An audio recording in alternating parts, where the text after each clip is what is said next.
Good morning all. कैसे हो? Stay safe.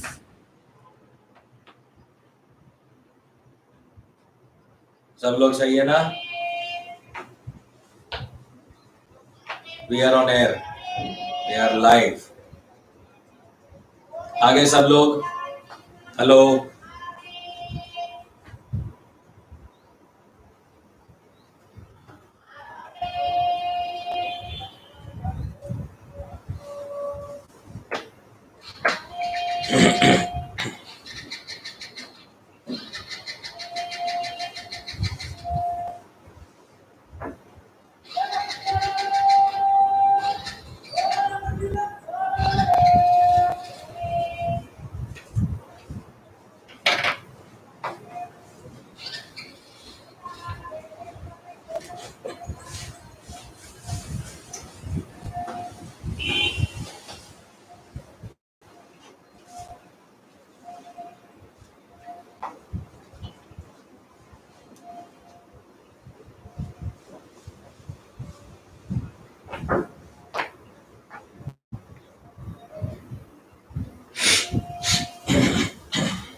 चलो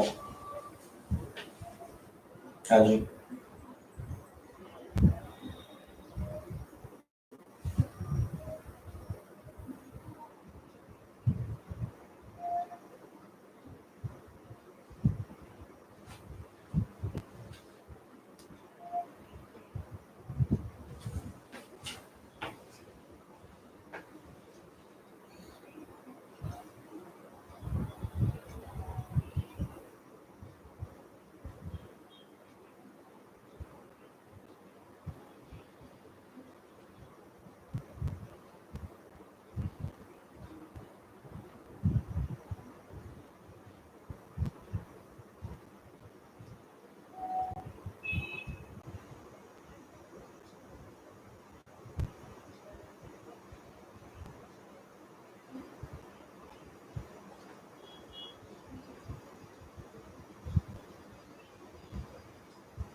सब लोग देख पा रहे हो मुझे? Can you hear me?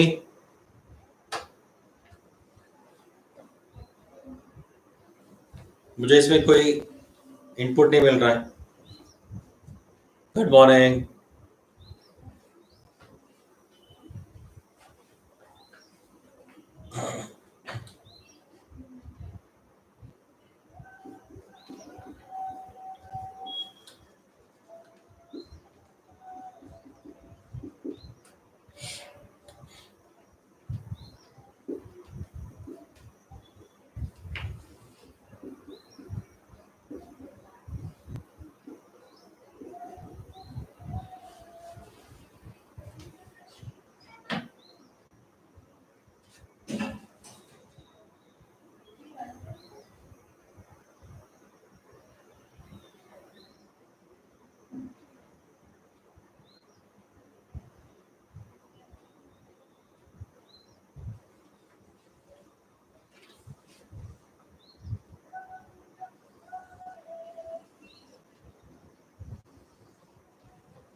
Hello, can you hear me?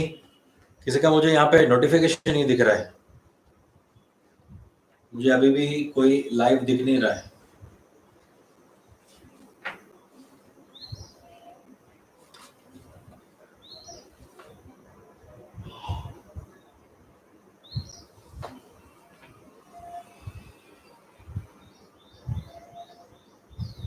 मैं चेक करता हूँ।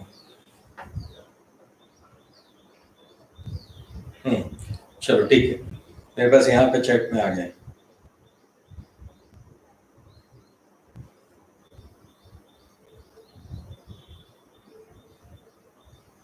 क्लियर है साउंड वीडियो सब कुछ क्लियर है बेटा? Okay, very nice. चलो fine fine. Hello, good morning to all बेटा।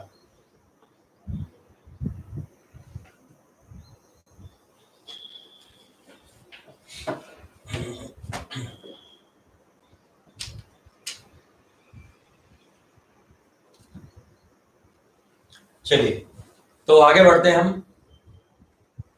हम लास्ट टाइम जो डिस्कस कर रहे थे, लास्ट टाइम जो हम डिस्कस किया था वो था vapour pressure of solution. Vapour pressure of solution, solution में दो कैटेगरीज आपको बना के बताई थी। एक कैटेगरी ऐसी थी जिसमें हमने वोलेटाइल सॉल्वेंट और वोलेटाइल सॉल्यूट से सॉल्वेंट बनाया था, और दूसरी कैटेगरी में हमने बनाया है non volatile solute in volatile solvent. तो पहले हमने वो वाली कैटेगरी डिस्कस की थी, केस 1 बना के। हमने बोला था आपको कि जब नॉन वोलेटाइल सॉल्यूट जैसे कि यूरिया, ग्लूकोज या फिर सुक्रोज, ऐसी चीजें जब हम पानी में डिसॉल्व करते हैं तो वो वेपर प्रेशर को डिक्रीज कर देता है। क्यों? क्योंकि वेपर प्रेशर के लिए रिस्पॉन्सिबल है पानी। जो सरफेस पे जितने भी पार्टिकल्स हैं वो वेपर में जाते हैं और उसकी वजह से वेपर प्रेशर बनता है। जबकि जब हम सॉल्यूट अंदर ऐड कर देते हैं नॉन वोलेटाइल, तो नॉन वोलेटाइल सॉल्यूट भी क्या हो जाता है, उस पानी की सरफेस के ऊपर एक्यूमुलेट हो जाता है, जमा हो जाता है। जिससे क्या होता है कि जो सॉल्वेंट के मॉलिक्यूल्स थे, वो सॉल्वेंट के मॉलिक्यूल्स का नंबर जो है वो क्या हो जाता है, कम हो जाता है, और वेपर प्रेशर भी इसी वजह से कम हो जाता है। तो हमने आपको एक रिलेशन भी बताया था। वो रिलेशन मैंने बोला था कि आप दिमाग में रखना बराबर से, कि प्योर सॉल्वेंट का जो वेपर प्रेशर है वो उसके सॉल्यूशन के वेपर प्रेशर के कंपैरिजन में क्या होता है बेटा, हमेशा ज्यादा। प्योर का हमेशा ज्यादा होगा सॉल्वेंट सॉल्यूशन के कंपैरिजन में, जब हम नॉन वोलेटाइल सॉल्यूट की बात कर रहे हैं तब। Is it okay? मैंने आपको राउल्ट्स लॉ भी बताया था। राउल्ट्स लॉ के अकॉर्डिंगली जैसे जैसे सॉल्वेंट का मोल फ्रैक्शन जो है वो बढ़ता जाएगा, सॉल्वेंट का मोल फ्रैक्शन यानी XA का वैल्यू जब बढ़ता जाएगा तो क्या होता जाएगा, उसका वेपर प्रेशर भी उतना ही बढ़ता जाएगा। ठीक है, ये P नॉट A है, ये प्योर सॉल्वेंट का वेपर प्रेशर है। ये हमने कांस्टेंट K की जगह पे रखा है। कल मुझे एक बच्चे ने क्वेश्चन पूछा था, मुझे क्वेश्चन ये पूछा था उसने कि सर आपने जब ये फॉर्मूला डिराइव किया तब आपने ऐसा एज्यूम किया था कि यहां पे XA जो है उसका वैल्यू अगर 1 है तो PA का वैल्यू जो है वो P नॉट A के बराबर हो जाता है। आपने ऐसा एज्यूम किया था। तो इसका मतलब क्या ये है कि ये फॉर्मूला तभी एप्लीकेबल है जब आपके पास XA का वैल्यू 1 हो? नहीं, हम तो K का वैल्यू फाइंड कर रहे थे। हमारे पास इस तरह का फॉर्मूला था, PA is equal to K into XA। अब इसमें से मुझे K जो कैपिटल K है कांस्टेंट, उसका वैल्यू फाइंड करना है।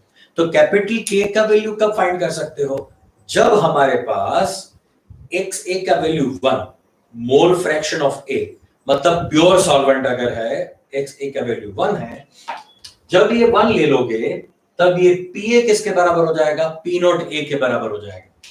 तो मैंने इसके लिए दो कंडीशंस बनाई थी कि ये वाली कंडीशन के लिए ही हम P नॉट A और PA सेम ले सकते हैं।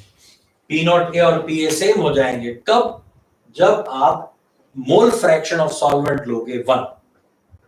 ठीक है, तो इसका मतलब ये हो गया कि ये वैल्यू अगर इस फॉर्मूला में डाल दी जाए तो हमें क्या मिल जाएगा, के का वैल्यू मिल जाएगा।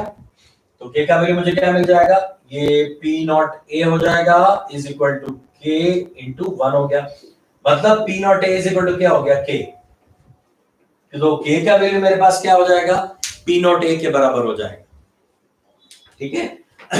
तो अब आपका ये P not A is equal to K वाला फॉर्मूला क्या शो करता है, ये ऐसा शो करता है कि हमारा जो कांस्टेंट है ना, हमारा जो कांस्टेंट है वो और कुछ नहीं है, वो vapour pressure of pure solvent है। वो कांस्टेंट की वैल्यू है, vapour pressure of pure solvent. तो अगर प्योर सॉल्वेंट का यहां पे वैल्यू डाल दिया तो ये तो हमेशा कांस्टेंट रहने वाला है, ये तो हमेशा कांस्टेंट रहने वाला है। तो ये अगर कांस्टेंट है, ये वैल्यू अगर आपके पास कांस्टेंट है, तो कांस्टेंट वाली वैल्यू को अगर मैं हटा दूं और इन दोनों के बीच का रिलेशन मैं एस्टैब्लिश करना चाहूं तो मैं क्या कर सकता हूं, PA is proportional to XA हो जाएगा, PA is proportional to XA हो जाएगा।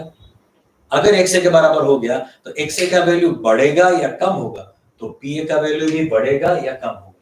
ये तो कांस्टेंट है बेटा, ये मीनिंग ये नहीं हुआ कि ये फॉर्मूला जो है वो 1 मोल या XA का वैल्यू 1 के लिए प्योर सॉल्वेंट के लिए एप्लीकेबल ना, नेवर, नको, कभी नहीं।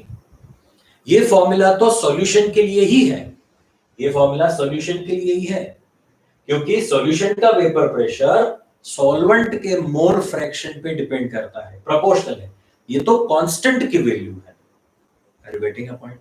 ये हमेशा P नॉट A का वैल्यू आपको गिवन होगा, मैंने आपको बोला था कल, ये वैल्यू आपको गिवन होगा क्योंकि वो हम कैलकुलेट कर सकते हैं सिर्फ एक्सपेरिमेंटली। Is it okay? अब बराबर से दिमाग में आ गया, जिसे मुझे पूछा था वो बराबर समझ में आ गया, तो समझ में आ गया तो मुझे वो कमेंट करके बता दे कि हाँ सर समझ में आ गया मुझे। ठीक है, ओके। नाउ वापस आते हैं, हमें यहां पे दो तरह के ग्राफ बनाने हैं, दो तरह के ग्राफ के बारे में हमें इंफॉर्मेशन चाहिए। एक ग्राफ जो है वो मेरे पास है PA वर्सेस XA का ग्राफ, दूसरा ग्राफ है PA वर्सेस XB का ग्राफ। तो अभी मैंने जैसे बताया आपको कि PA जो है, ये PA मतलब vapour pressure of solution is directly proportional to what, mole fraction of solvent. ये उसके साथ डायरेक्टली प्रोपोर्शनल होता है। तो सीधी सी बात है कि PA का जो वैल्यू है वो इनवर्सली प्रोपोर्शनल हो जाएगा XB के साथ, यानी इसके साथ ये इनवर्सली प्रोपोर्शनल है। बोले तो ये जितना बढ़ता जाएगा उतना सॉल्यूशन का वेपर प्रेशर क्या होता जाएगा, कम होता जाएगा। मैं इस तरह से इसको रिप्रेजेंट कर सकता हूं, ऐसे दिखा सकता हूं मैं। अब हम इस चैप्टर में जो ग्राफ बनाएंगे ना, इस ग्राफ में मैंने vapour pressure versus mole fraction का ग्राफ बनाया है। Vapour pressure versus mole fraction का ग्राफ बनाने के लिए मुझे इस ग्राफ में कुछ इस तरह से एक्सिस बनानी होगी। तो उसमें मैं एक्स एक्सिस, ये एक्स एक्सिस, वाई एक्सिस, इस तरह से, यानी सिर्फ दो एक्सिस नहीं बनाएंगे, हम दो एक्सिस बनाएंगे इस तरह से। क्यों? क्योंकि हम एक रेंज के लिए बात कर रहे हैं। ये ग्राफ जो है वो रेंज का ग्राफ है, कहां से कहां तक का, 0 to 1। मोल फ्रैक्शन जो है वो XA का जो है वो मान लो इस पॉइंट पे 0 है और इस पॉइंट पे उसका मोल फ्रैक्शन 1 है। Is it okay? तो जैसे जैसे ये XA का वैल्यू बढ़ता जाएगा, XA का वैल्यू बढ़ता जाएगा, PA का वैल्यू मतलब वेपर प्रेशर ऑफ सॉल्यूशन जो है वो भी क्या होता रहेगा बेटा, बढ़ता जाएगा। तो मैं इस ग्राफ को ऐसे बना सकता हूं, इस ग्राफ को मैं यहां पे जहां टच कर रहा है या फिर इस लाइन को कट कर रहा है उसको मैं बोल सकता हूं P नॉट A। ये समझा? ये P नॉट A क्यों लिखा मैंने? क्योंकि देखा आपने, धीरे धीरे धीरे धीरे जैसे जैसे मैं ये मोल फ्रैक्शन की वैल्यू बढ़ाते जाऊंगा, यहाँ पे 0.1, 0.2, 0.3, 0.4, 0.5, 0.6, 0.7, 0.8, 0.9, 1, जैसे जैसे XA की वैल्यू बढ़ती जाएगी वैसे वैसे हमारा वेपर प्रेशर भी बढ़ता जाएगा। और जब ये XA का वैल्यू 1 हो जाए, मतलब प्योर सॉल्वेंट हो जाए, प्योर सॉल्वेंट हमारा XA का वैल्यू 1, तब जो प्रेशर मिलेगा वो किसके बराबर होगा बेटा, वो P नॉट A के बराबर होगा। देखो कैसे, इसमें XA का वैल्यू जब मैं 1 पुट करूंगा तब जाके ये दोनों सेम होंगे। Are you getting a point? समझ में आया? जब मैंने XA का वैल्यू 1 लिया बेटा तभी ये दोनों सेम हो गए, तो उसको मैंने इस तरह से ग्राफिकली रिप्रेजेंट कर दिया। अच्छा, अब हम बात करते हैं मोल fraction of solute versus vapour pressure का। तो ये ग्राफ कैसे बनता है? अब अगर यहां से यहां पे मोल फ्रैक्शन ऑफ ए बढ़ रहा है तो मोल फ्रैक्शन ऑफ बी घटता जाएगा। तो मैं ऐसा बोल सकता हूं यहां पे 0 है तो यहां पे mole fraction of X B जो है वो क्या है? मैक्सिमम। ये बार हो गया, ये समझा ना? ये 0 to 1 है तो यहां पे अगर एक्स बी होता तो क्या होता? 1 to 0 हो जाता, तो 1 to 0 हो गया। इस ग्राफ में मुझे पता है कि वो इनवर्सली प्रोपोर्शनल है। अगर ये इनवर्सली प्रोपोर्शनल है तो जब xb की वैल्यू मैक्सिमम होगी, xb की वैल्यू जब 1 होगी, तब मुझे जो वेपर प्रेशर मिलेगा वो कितना मिलेगा? जब ये मैक्सिमम है तो Pa का वेपर प्रेशर मुझे क्या मिलना चाहिए? ये वैल्यू अगर 1 है तो मुझे xb का वैल्यू क्या मिलना चाहिए? ये xb की वैल्यू 1 है तो Pa का मुझे फॉर्मूला यानी Pa का ये जो वेपर प्रेशर है वो मुझे क्या मिलना चाहिए? मिनिमम। ये मैक्सिमम है तब ये क्या हो जाएगा? मिनिमम हो जाएगा। तो जैसे जैसे आप यहाँ पे ग्राफ को देखो, जैसे जैसे मैं xb का वैल्यू इंक्रीज करते जाऊंगा, xb का वैल्यू इंक्रीज करते जाऊंगा, वेपर प्रेशर ऑफ ए क्या होता जाएगा? डिक्रीज होता जाएगा। देखना हाँ, तो ये ग्राफ भी मुझे कैसा मिलना चाहिए? इस तरह से मिलना चाहिए। यहां से जैसे जैसे xb का वैल्यू मैंने इंक्रीज करता गया वैसे वैसे pa का वैल्यू क्या होता जाएगा? कम होता जाएगा।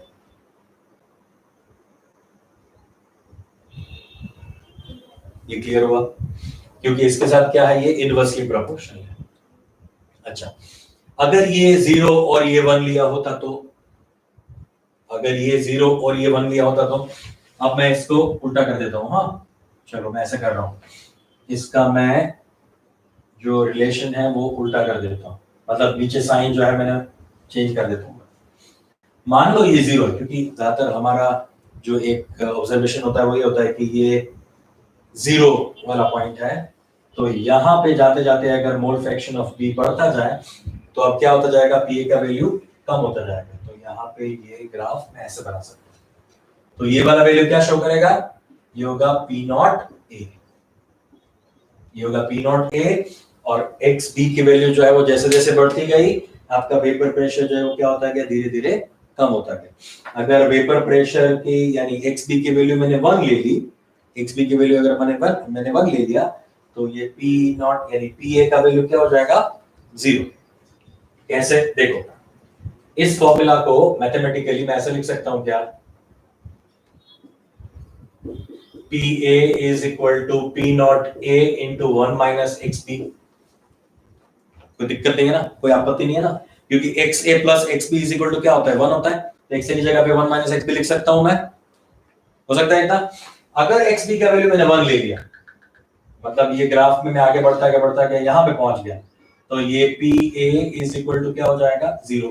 1 minus 1 कितना हो जाएगा? 0। 0 into this 0, तो PA का वैल्यू क्या हो जाएगा? 0। आ गया ना 0? सारी बात समझ में? अच्छा, अगर मैंने इस xb का वैल्यू 0 ले लिया, xb का वैल्यू मैंने 0 ले लिया, तो यहाँ पे 0 पुट करो, 1 माइनस xb यानी 1 माइनस 0 कितना हो जाएगा? 1।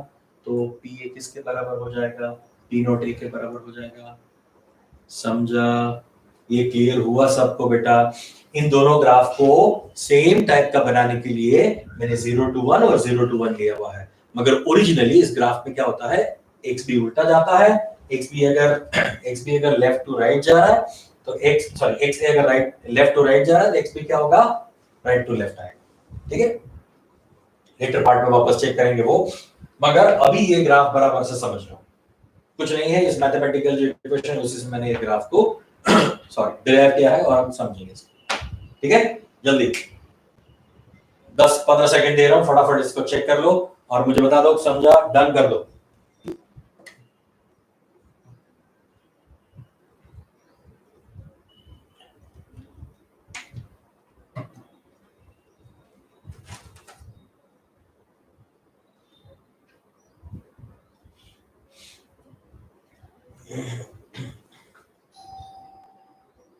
यस यस ओके, चलो डन डन, मिटा देते इसको।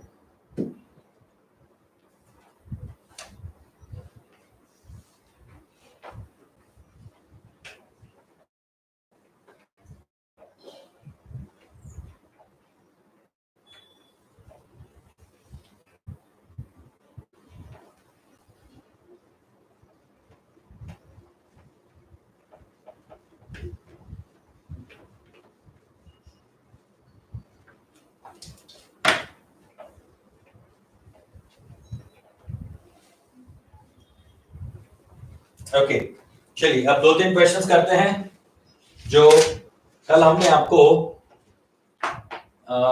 फॉर्मूलाज बताए थे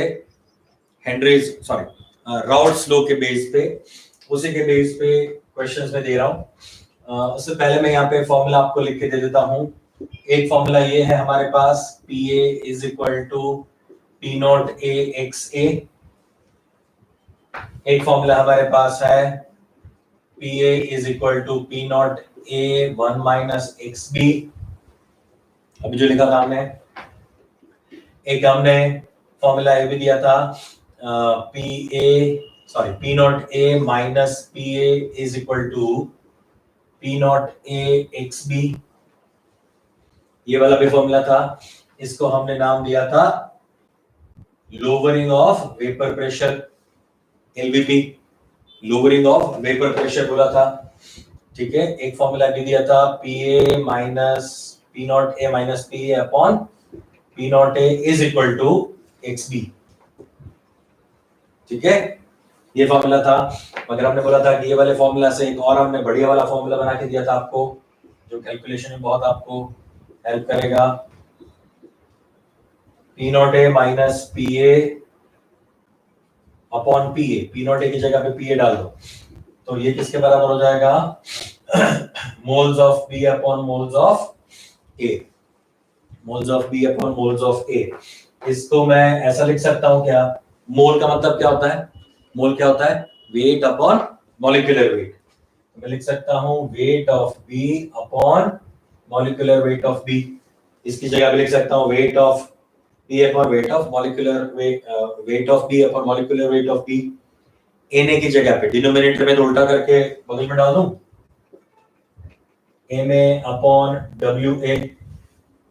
काफी इंटेलिजेंट हो ना आप, समझ में आ गया ना? ये मैंने MB की जगह पे लिखा है WB अपॉन MB, और Na की जगह पे, मोल ऑफ A की जगह पे लिखा है WA upon MA। Okay, denominator में तो उसको ऊपर फेंक दिया तो बगल में चला गया। तो ये वाला फॉर्मूला हमारे लिए बहुत ही काम का फॉर्मूला है। यहाँ पे ये जो चीजें हैं, मॉलिक्यूलर वेट और wait of solute and solvent, उसके बेस पे खूब सारे क्वेश्चंस पूछे जा सकते हैं, राइट? ये लोअरिंग ऑफ वेपर प्रेशर है, इसको नाम दिया था हमने RLVP, relative lowering of vapour pressure. तो relative lowering of vapour pressure किसके बराबर होता है? मोल फ्रैक्शन के बराबर होता है।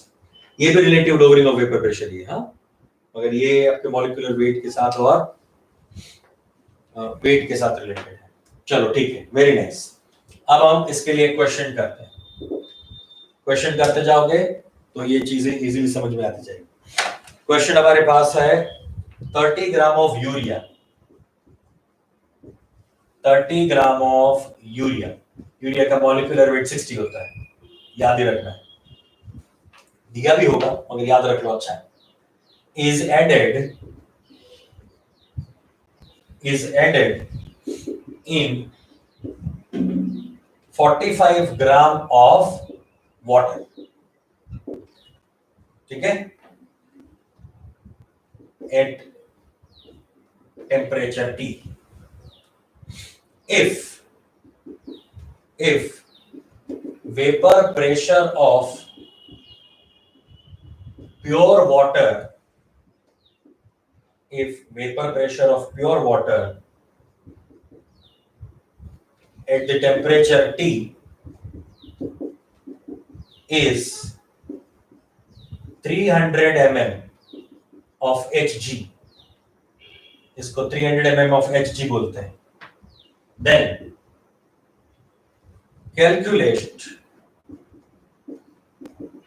calculate number 1 mole fraction of A and B,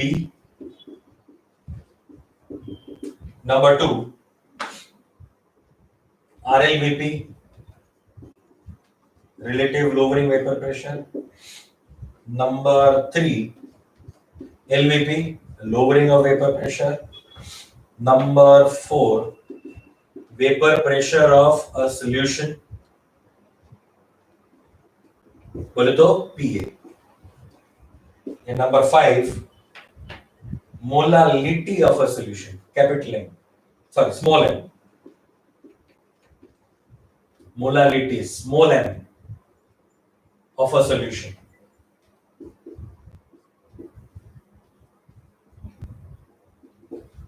इतनी चीजें हमें फाइंड करनी। 5 चीजें फाइंड करने के लिए आपको बोला क्या है, 5 चीजें फाइंड करो। चलो जल्दी फटाफट। Mole fraction of XA, XB, RLVP, LVP, vapour pressure of solution in molarity of a solution. 2 minute दे रहा हूं, फटाफट सॉल्व करो, बाद में पूरा सॉल्व करते हैं। ये फॉर्मूला का लिस्ट लिख लेना, मैं बता दूंगा अभी ये।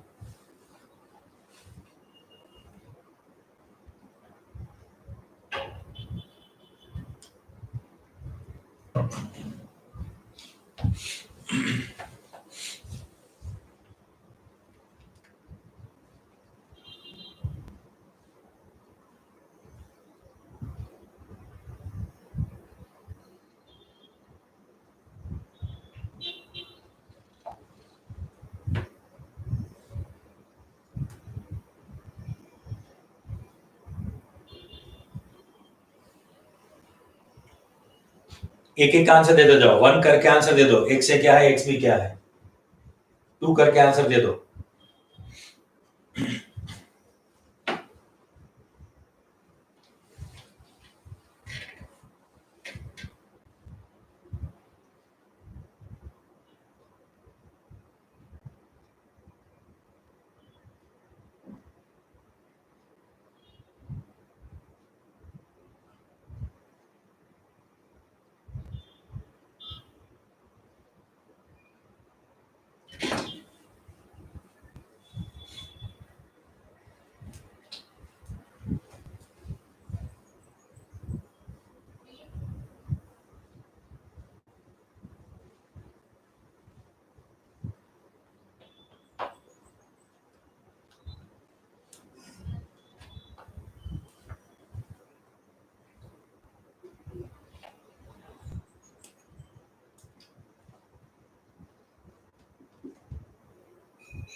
चलो सॉल्व करना शुरू करते हैं।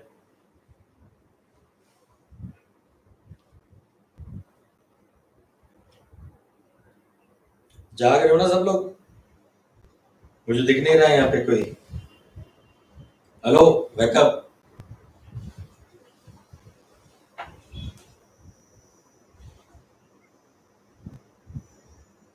जागते रहो।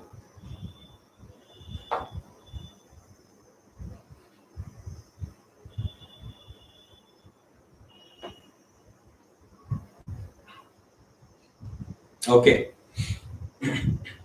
चलो सॉल्व करते हैं जल्दी से। देखो, मोल फ्रैक्शन ऑफ आपका जो ए है, ए क्या है हमारा? सॉल्वेंट। सॉल्वेंट हमें कितना दिया हुआ है? पूरे गला ये रहा, 45 ग्राम ऑफ वाटर आपको गिवन है। तो एक्स ए कितना हो जाएगा? मोल्स ऑफ, हमें पहले moles of this water find करना है और मोल्स ऑफ यूरिया फाइंड करना है। वो वैल्यूज हम यहाँ पे डालते जाएंगे, यानी ये हो जाएगा Na upon Na plus Nb। तो मोल फ्रैक्शन ऑफ एक्स ए क्या हो जाएगा? मोल्स ऑफ ए यानी 45 बाई 18, ठीक है ना? और यहां पे हो जाएगा 45 बाई 18 प्लस Nb क्या हो जाएगा? 30 वेट गिवन है और 60 उसका मॉलिक्यूलर वेट है। तो मैं इसको क्या कर सकता हूं, 5/, एक तो मुझे मिलेगा 5/2, ये हमारे पास है 5/2, ये है मेरे पास 5/2 प्लस ये हो जाएगा 1/2। सो अल्टीमेटली एक्स ए का वैल्यू क्या हो जाएगा 5/6, ये 5/2 है, ये हमारे पास 1/2 तो हो जाएगा 5/6। तो अल्टीमेटली ये दिख रहा है सबको नीचे वाला, नहीं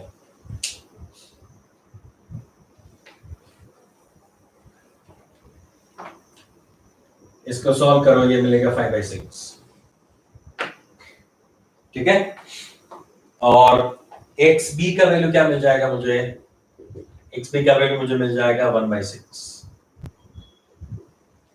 क्योंकि एक्स ए अगर 5/6 है तो 1 माइनस एक्स ए करोगे तो मुझे एक्स बी मिल जाएगा, वो मिलेगा 1/6, ठीक है।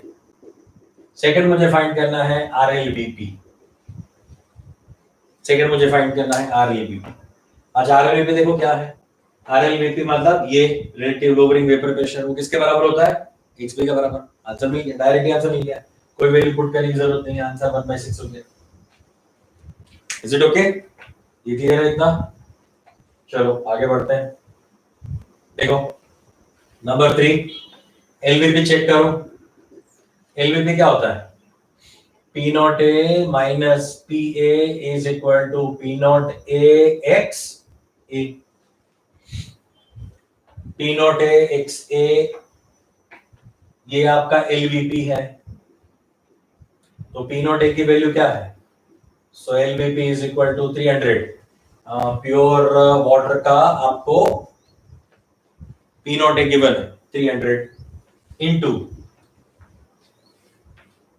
एक्स ए ये रहा 5/6, 5/6 राइट, कितना हो जाएगा ये 50 और आपका ये 50 इंटू 5 250,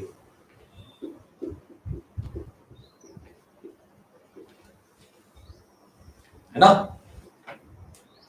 250, ये आपका हो गया एलवीपी, रिलेटिव लोअरिंग वेपर प्रेशर, ठीक है। नंबर 4 क्या फाइंड करना है आपको, नंबर 4 फाइंड करना है हमें पीए। तो पीए का वैल्यू क्या हो जाएगा,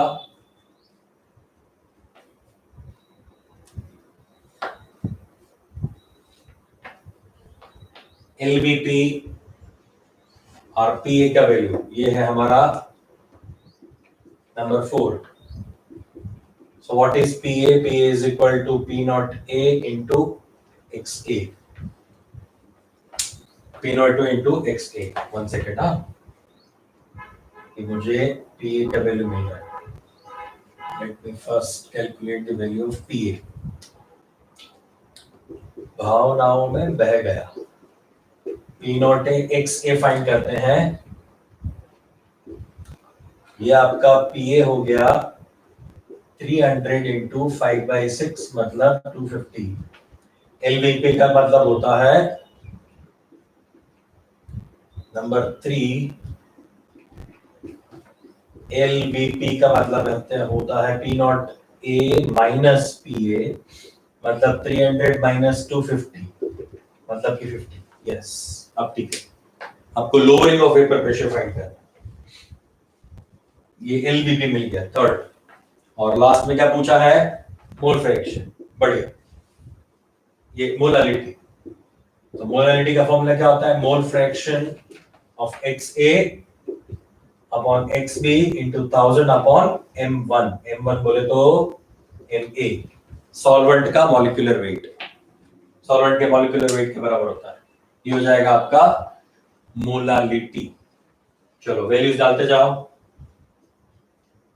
XB का वैल्यू है 1/6, ये है 5/6 इंटू 1000 अपॉन इसका वैल्यू है 18,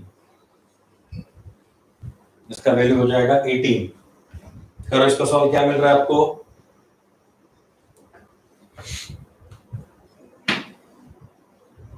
ये 100/9 हो जाएगा, राइट? 100/9 ये आपको मिलेगा मोलालिटी। मोलालिटी फाइंड करने का ये तरीका है। अदरवाइज हमारे पास वो फॉर्मूला था ना, वेट ऑफ, अभी लिखा था ना हमने, wait of solute upon molecular weight of solute into weight of solvent upon molecular weight of solvent. वहां से भी एम का वैल्यू निकाल सकते हो, मगर वो अलग मेथड हो जाएगा, सेकंड मेथड हो जाएगा। हमारे पास ये डायरेक्ट रिलेशन है, molality is equal to xp upon xa into 1000 upon ma। यहां से डायरेक्टली वैल्यू हम निकाल सकते हैं। Got it? चलो ये करो कॉपी। नंबर 2,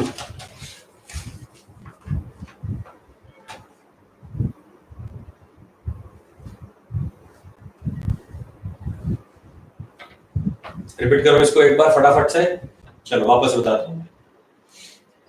देखो हमारे पास 30 ग्राम ऑफ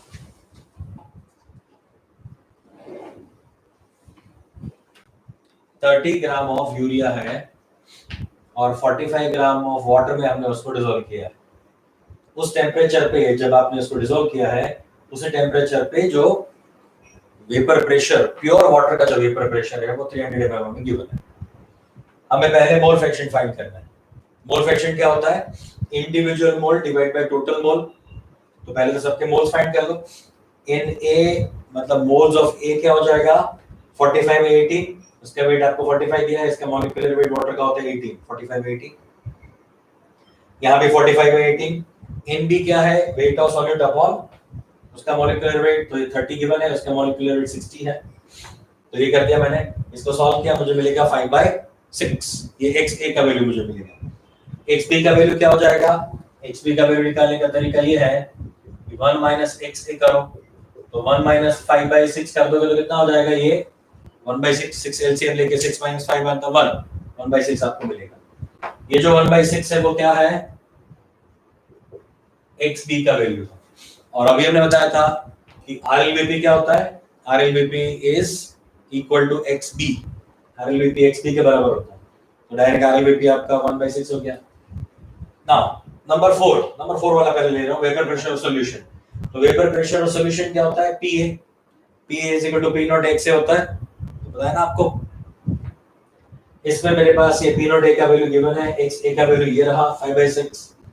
इसको सॉल्व करो, आपको मिल जाएगा PA का वैल्यू कितना? 250। ये मुझे मिल रहा है PA का वैल्यू। अब मुझे फाइंड करना है lowering of vapour pressure, LVP find करना है। LVP का मतलब क्या होता है? P not a minus PA। ये होता है P not a minus PA। तो P नॉट a कितना है? 300 और PA मुझे कितना मिला? 250। तो LVP का वैल्यू कितना हो गया मेरे पास? 50। नाउ मोलालिटी, तो मोलालिटी का ये फॉर्मूला मैंने दिया था, आपको याद है ना? हमने आपको ग्रुप ए और ग्रुप बी के साथ के रिलेशंस बताए थे, और ये भी बताया था कि ग्रुप ए का और ग्रुप बी ग्रुप की के साथ का भी रिलेशन है। तो वो वाला एक रिलेशन है, 4 रिलेशन थे वहां पे, उसमें से ये लिया है। Molality is equal to xb upon xa into 1000 upon ma। तो xb की वैल्यू पुट करो 1/6, xa की वैल्यू पुट करो 5/6, 1000 ये 1000 और ma का मतलब है सॉल्वेंट का मॉलिक्यूलर वेट। तो सॉल्वेंट तो पानी है, उसका मॉलिक्यूलर वेट होता है 80। सॉल्व करो, आंसर आएगा 100/9। Is it fine? आगे बढ़े।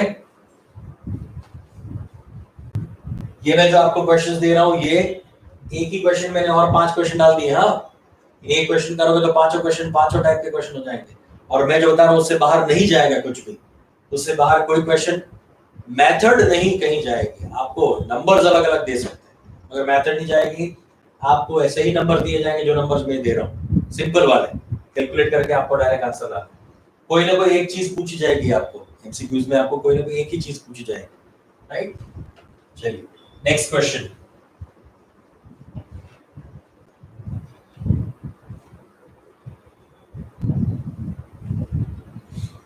नेक्स्ट क्वेश्चन है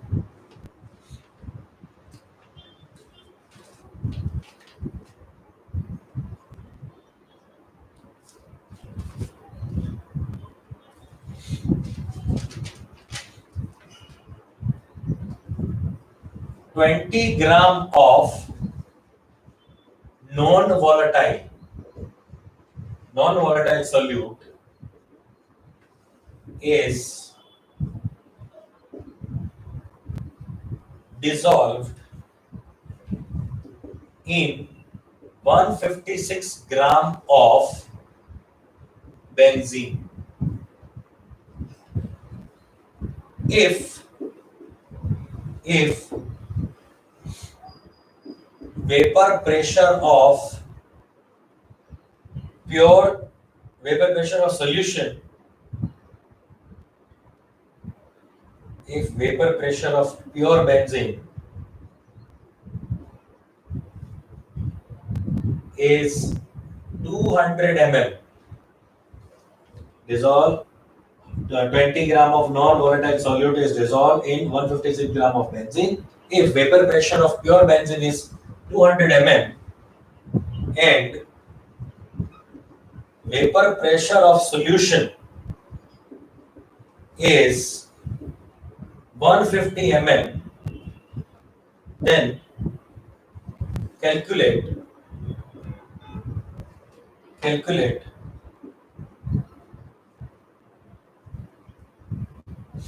molar mass of solute. Calculate the molar mass of solute. देखो आपको डेटा सब दे दिया गया है और पूछा है कि मोलर मास ऑफ सॉल्यूट क्या होगा। आपको सॉल्यूट का मोलर मास पूछा गया है, ठीक है। तो कैसे इसको अप्रोच करोगे, चलो बताओ।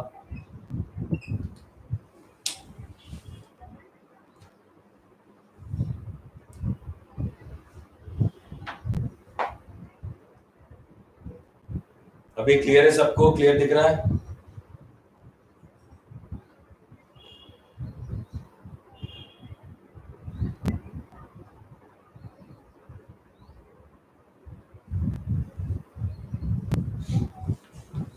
ओके चलो फटाफट कोशिश करो ये।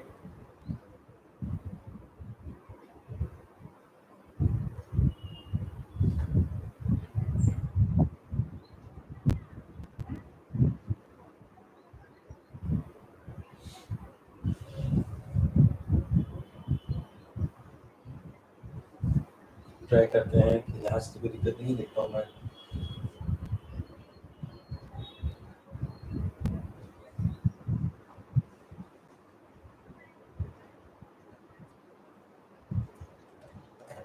सही है, चलो इंटरनेट हमारा सही चल रहा है। और बताओ।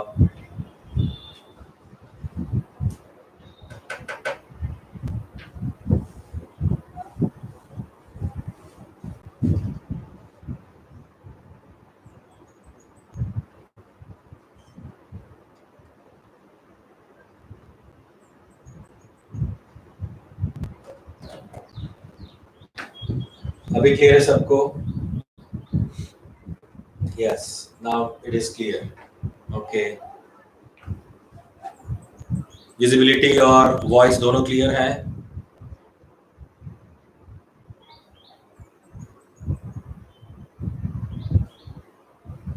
Very nice. इसमें कई लोगों को क्लियर हो रहा है, कई लोगों को नहीं हो रहा है। मतलब आपके इंडिविजुअल जो इंटरनेट होगा ना आपका, वहां पे कोई दिक्कत हो सकती है। आप कर सकते हो ऐसे लैपटॉप को, मोबाइल कैसे घुमाओ, कहीं ना कहीं से तो वो सिग्नल पकड़ लेगा, है ना। यहाँ से सही जा रहा है बेटा, हमारा ब्रॉडकास्टिंग सही है।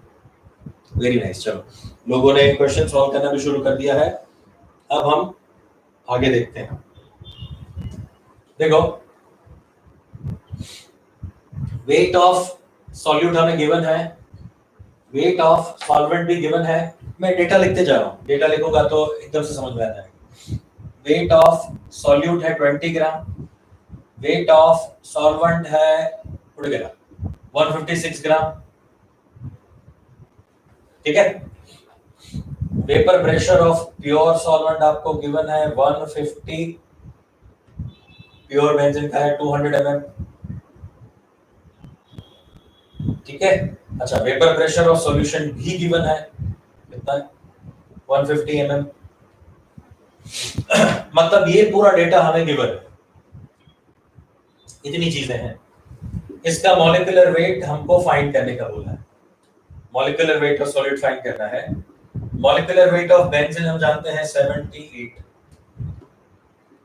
78 होता है मॉलिक्यूलर वेट ऑफ बेंजीन। तो हमारे पास एक फॉर्मूला है P0A minus PA upon PA is equal to WB upon MB into MA upon WB। WB upon MB MA upon WA, ठीक है, W upon M M upon W। तो इसमें जो जो चीजें गिवन है वो सारी चीजें पुट कर देते हैं। ये आपके पास 200 गिवन है, ये आपको 150 गिवन है, ये आपका 150 है, is equal to weight of solute given है 20, molecular mass of A 78, molecular weight of B हमें फाइंड करना है और वेट ऑफ सॉल्यूट है 156। ठीक है, चलो, वेरी नाइस। तो ये डिफरेंस हो जाएगा 50 अपॉन 150, मतलब 1/3 कर दूं मैं इसको, 50 माइन अपॉन 150 मतलब 1/3 इज इक्वल टू, यहाँ पे थोड़ा बहुत हम कैलकुलेट कर देंगे, 78 अपॉन 156 कितना हो जाएगा 1/2। चलो, तो ये 1/2 के थोड़ा मेंटल मैथ्स यूज करते हैं, 1/2 हो जाएगा, 2 और 20 उड़ गया, मतलब कितना बच गया 10। ये molecular weight of B, so MB should be, MB यहाँ पे जाएगा, 3 सामने गया, शुड बी 30, राइट। तो वो वाला जो फॉर्मूला था उसका भी हमने यहाँ पे यूज कर लिया, राइट। तो P0A minus PA upon P0A, P0A minus PA upon PA, यहाँ पे P0A minus PA upon P0A भी ले सकता हूँ, वो भी लेके आप कोशिश करो। वो लेके आप कोशिश करोगे तो पहला काम ये करना पड़ेगा आपको, सबके मोल्स निकालने पड़ेंगे, मोल्स का रेशियो लेना पड़ेगा, MB upon NA plus MB, NA plus MB, वो वैल्यूज पुट करो और आंसर ला, आपका फिर भी आंसर आने वाला ही है, ठीक है। आंसर आपका है 30। सेकंड क्वेश्चन क्लियर हो गया सबको? नाउ थर्ड क्वेश्चन,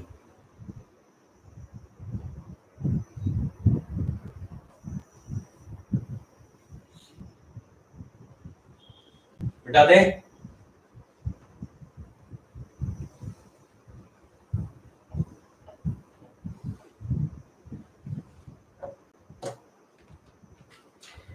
चलिए, थोड़ा दिमाग लगाना पड़ेगा, ऐसे क्वेश्चन दे रहा हूं। थर्ड क्वेश्चन एनसीईआरटी का ही है। How many grams of glucose, molecular weight होता है 180, should be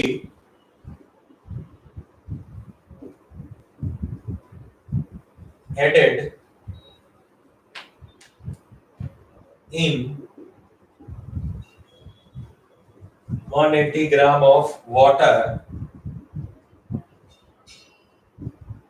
to reduce vapor pressure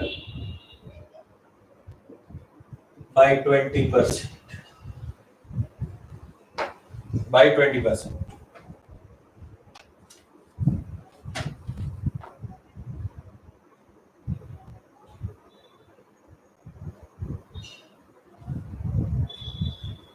चलो करो ये सॉल्व, ये वाला मिटा देते नीचे वाला, थोड़ा दिमाग लगाना है।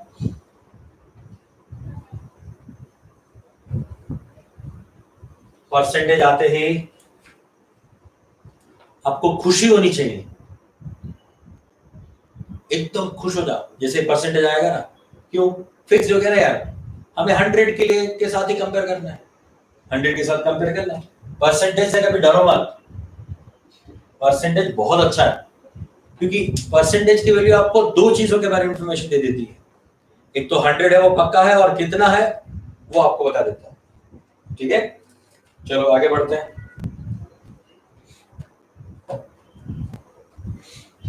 जल्दी फटाफट इसका आंसर मुझे बताओ, जो मैं दिख नहीं रहा है इसमें।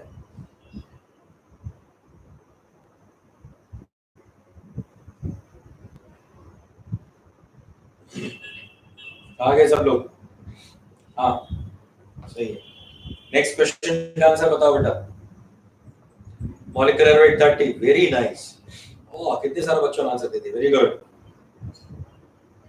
रहीम, सिद्धार्थ, राजेश, गप लगे, Rituja, Jayesh Chaudhary very nice, Shreya very nice, Mayur very nice, Lalit very good, Nandini very good, Atharva fine, Yash लगे रहो, वेरी गुड। अरे घर पे जाके यार आप लोग बहुत सही कर रहे हैं यार, घर से बहुत बढ़िया कर रहे हो। राइट राइट, अच्छा है, वेरी गुड। करते रहो, जागते रहो। हो गया, चलो इस वाले क्वेश्चन का आंसर बताओ मुझे, चलो लगा दिमाग जल्दी।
चलो जल्दी ये वाला क्वेश्चन खत्म करके आगे बढ़ते हैं।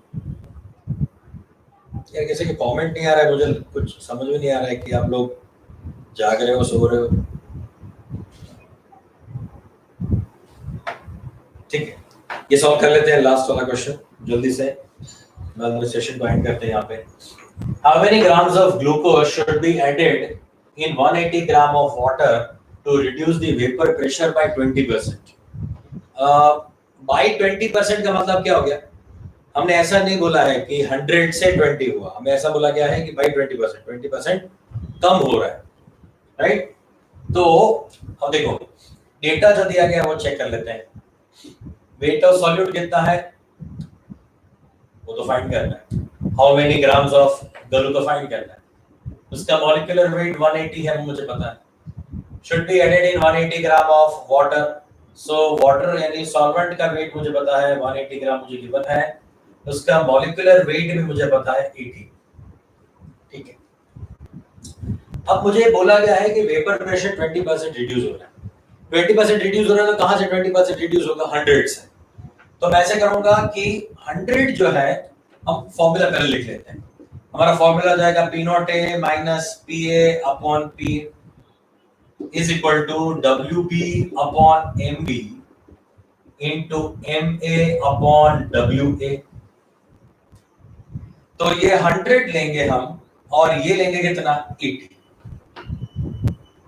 राइट? तो अगर सॉरी हमें 20% रिड्यूस हो रहा है ना, इट इज रिड्यूस बाय 20%, चलिए 20% रिड्यूस हो रहा है तो 20% रिड्यूस कर दिया, तो यहां पे क्या करोगे? 20% रिड्यूस बोला है या 2 बोला है?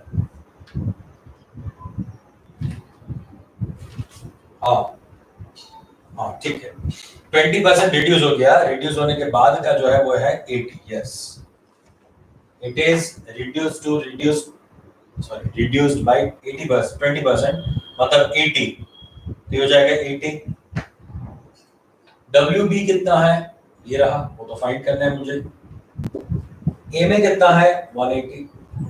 मॉलिक्यूलर वेट ऑफ सॉल्यूट कितना है, 180, इनटू मास कितना है, 180. चलो MB को फाइंड करो. MB का वैल्यू कितना आएगा, 20% से कम हो, यानी 80 डिवाइड बाय 80 करो. ये क्या हो जाएगा, यहाँ पे नीचे 10 आ गया, 1800 हो गया, ये 20/80. आपका जो आंसर आएगा वो आंसर आएगा 450 ग्राम. डायरेक्ट आंसर बता देता हूँ, ये आंसर आपका रहेगा 450 ग्राम.